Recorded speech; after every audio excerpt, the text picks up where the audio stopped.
इस श्लोक का अर्थ है, कर्तव्यों का पालन हेतु युद्ध करो, युद्ध से मिलने वाले सुख दुख लाभ हानि को समान समझो।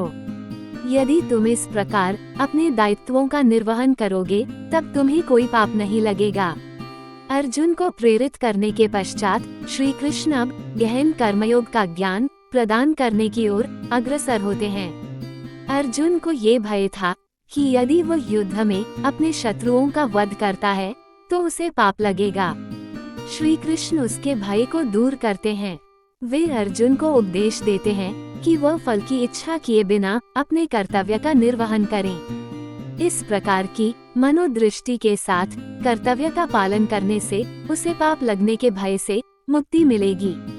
जब हम स्वार्थ की भावना के साथ कार्य करते हैं तब हम कर्म सृजित करते हैं, जिसका बाद में प्रतिक्रियात्मक कार्मिक परिणाम मिलता है। शुभ लौकिक कर्म भी बंधन है और उनका फल भौतिक सुख है, जिसके कारण हमारे कर्मों का संचयन बढ़ता है और हमारे इस भ्रम को और अधिक पुष्ट करता है कि इस संसार में सुख है। यदि हम स्वार्थ की कामना को त्याग देते हैं तब हमारे कर्म प्रतिक्रियात्मक कार्मिक परिणाम उत्पन्न नहीं करते।